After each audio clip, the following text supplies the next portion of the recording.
The views and opinions of this program are those of the host, guests, and callers. There is substantial risk of loss in trading futures and options, which you should carefully consider prior to trading. For over 95 years, we've set the bar. Power, we restored it. Protection, we reinvented it. Record yields, we redefined it. If there's one thing we know at FS, it's that just because something hasn't been done, doesn't mean it can't be done. We're never satisfied unless we take your farming operation to the next level. Run your equipment at peak efficiency and bust the bins this season. Visit fssystem.com. Well, we saw another solid day in the soybean market on Monday as we pushed Novi beans up above $14 once again. Can we hold this level? I think that's something that remains to be seen. Corn followed along as well. Wheat under some pressure again. And a good day in cattle and hogs thrown there as well on Monday. Let's talk about it. Let's welcome in John Heinberg with Total Farm Marketing, joining us here for analysis today. John, hope you had a good weekend and, mostly green on the screen to start off the final few days here of August. So we'll take it. That soy complex again, though, the upside leader looking like some more follow through from what we saw at the end of last week, John. Yeah, very much so. Strong open last night, gapping prices a little bit higher, and obviously following through with double-digit wins today. So seeing some good money flow into that soybean market. Obviously, you weigh in what Pro Farmer put out there for a number, sub 150 or sub 50, excuse me.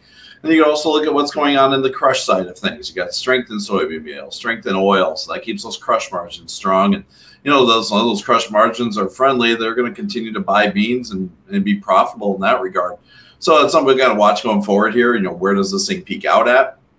We have a $15 price tag in our target window that we were there last year, but excuse me. But we were also looking at a market last year that was weak on soybeans out of South America and strong on demand. This year we got a lot of soybeans out of South America and we have demand that's questionable. So, it could be a limiting area, but we'll have to watch the next handful of days and see how things kind of trade out. Yeah, and I know we got some more export sales announced on Monday morning. We got corn to Mexico, soybeans to unknown destinations. Do you feel like that was more routine? Is this maybe we're starting to pick up a little bit more on the export front here, John? It's typically that window seasonally we're starting to get into, especially soybeans. So which was it? Is it just more routine, or is this a trend maybe starting here, John? It feels a little bit more routine. We knew China was coming in for beans. That we have the best market in terms of that December, January type time frame. They're continuing to meet those supplies during that window. Beyond that, though, then South American prices take over again. And with the anticipation of a big crop coming next spring, we'll have to see how this kind of plays out. So again, but it's nice to see some demand. The market likes that. Again, obviously competing against the domestic side of things. And we'll have to see what happens here. The next USDA reports on the 12th in terms of crop production. Does that yield come down? Does that carry out come down? Things are relatively tight. The market is trying to ration supplies here, at this stage until proven otherwise. So that's some of the reason we're getting some price lift is just the fact that we're trying to get some demand rationed here in this window. So with that, there's a lot of optimism right now in the soybean market. Understandable. Obviously this weather forecast is not helping finish out these beans. We're still going to have an okay crop, but at the same time, the top end's falling apart day by day. And we're looking at a hot, dry next couple of weeks here that's going to continue to keep pressure in terms of this crop finishing out properly. And I think that's the big thing. You think about the crop tour numbers, the USDA numbers, all the other private estimates that have been out there from various crop tours, and you start putting soybeans with a 4 on that national average yield, and that really, I think, if that did come to fruition, John, that tightens up that balance sheet a lot more real fast. And I think that's something that's going to linger in this trade until we have this crop in the bin, I think, at this point, John. I agree with you at this time frame. And just, we'll see if we do see a yield adjustment. You'll see a demand adjustment just because that's kind of how the formulas work here in this window. We'll get boots on the ground and measurements too. So we'll actually have some, pod count, weight size, see what's out there. They'll give us a little better idea. some areas did pick up some rain over the weekend, and that's going to get them to the finish line. Again, but it wasn't covered like we needed it across the entire Corn Belt. So there are a lot of things going on right now, but right now the optimism's in the soybean market. I think that premium in that soybean market is what's keeping corn lifted. You just look at the ratio between corn to beans. You got $14 plus beans, and now you're trying to keep corn at $4.60, $4.70. It wasn't going to happen. So we're just seeing some sympathy lift, giving that corn market a boost up. Again, the weather's a factor there, but Pro Farmer kind of showed it, solid yield. They're actually above last year's estimate in their yield number. USDA is actually forecasting the yield number to come down from last year. So we got a little bit of just a mix up in signals. So we'll have to see which one's correct down the road. I'm a little nervous for what the USDA might put out there for that September number, because they're going to get some boots on the ground. They're going to see some solid numbers, even though maybe the top end's getting a little bit lost here. So that makes me a little bit cautious, this corn market. But right now, as long as beans are kind of in the driver's seat, corn's going to follow a little bit of suit with just the money flow. John, corn market, as you were alluding to there, it felt like some of the talk I'm starting to hear more in this corn market is that we could have a bit of an early harvest, the way this heat has impacted things. And I just wonder what that could maybe possibly do to this market and maybe some of the seasonals in the corn market if we do end up getting a fairly early harvest here, John. Yeah, that's something that's going to bring some bushels to the pipeline pretty quickly. I think that is something that's definitely going to come into play here over the next handful of weeks. You're going to see this crop dry down really quickly, and producers are going to get rolling on it. And again, how's that handle the cash market that needs corn right now? I'm a little, watching how the charts are looking at the spread that's in the market now from the September to the December and December to the March. A lot of carry getting pushed in here as this market maybe anticipating that, and just basically saying, we don't want your bushels now because the demand's not there. So that could be a bit of a concerning point. If we start seeing the cash basis fall apart, that's going to make it difficult for corn futures to hang in there. We haven't talked about wheat yet. That's something else I'm watching very, very closely. That Chicago December contract kind of poking at a key low here around that 512 window today.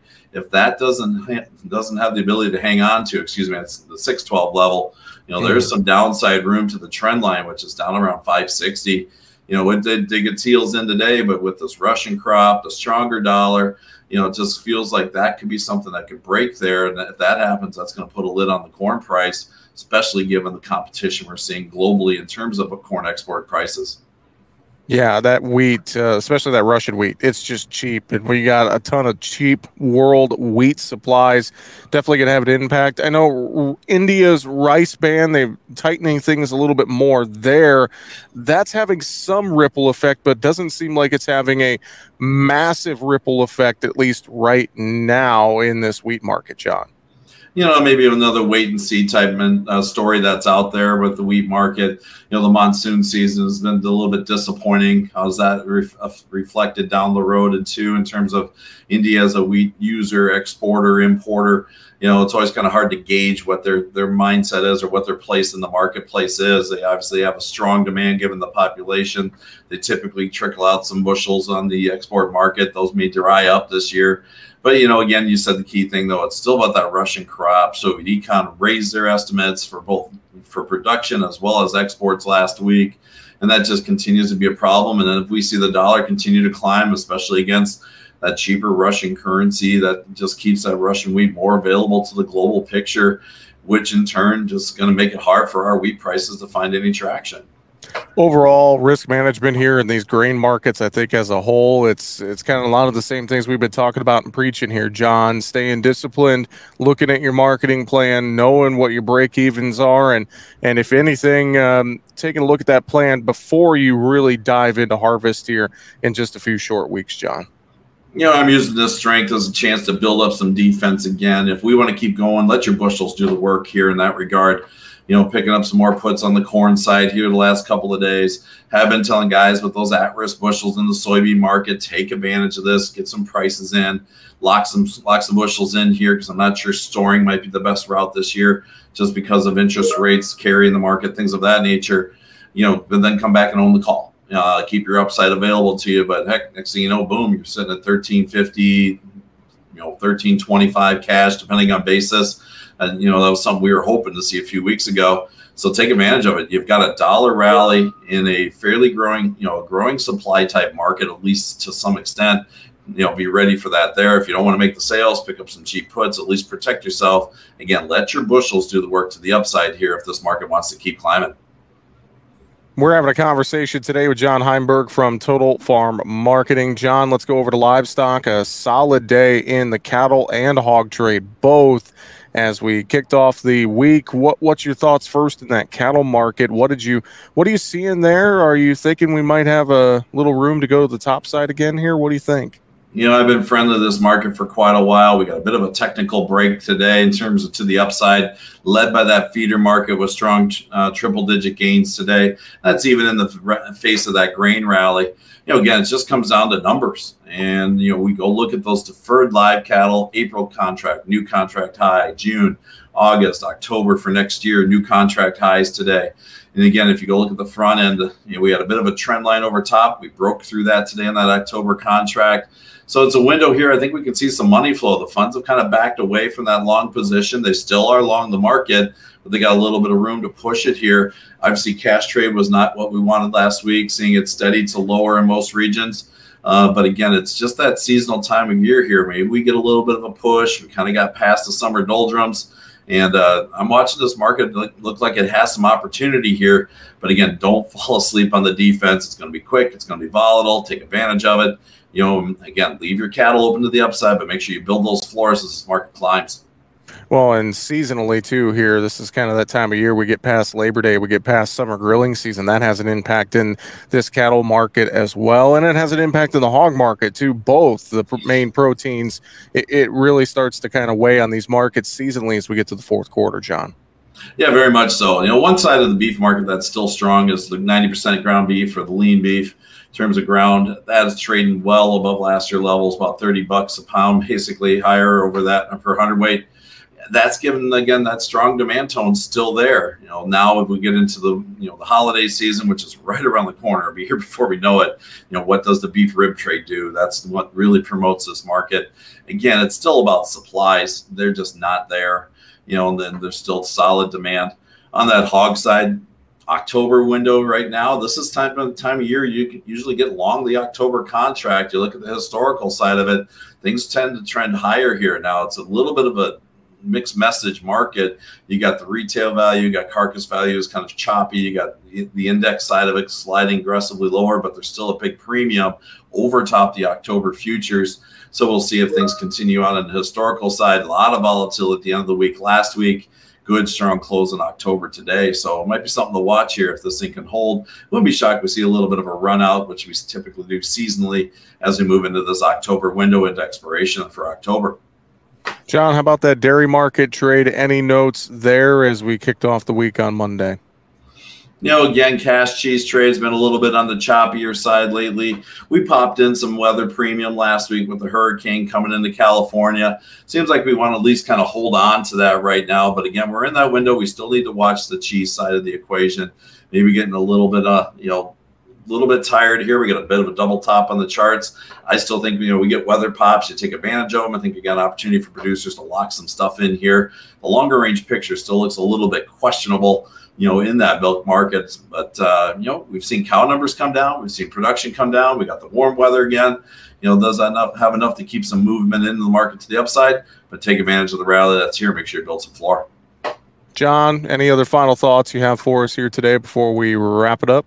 Watch those outside markets. It did feel like a little bit of a risk on day today. You got a good move in the stock market higher. Crude oil found some footing again. I think maybe that's some of the reason we saw a little bit of optimism in the commodity space overall. When you got corn higher and cattle higher, that tells you that's a money flow thing a little bit there.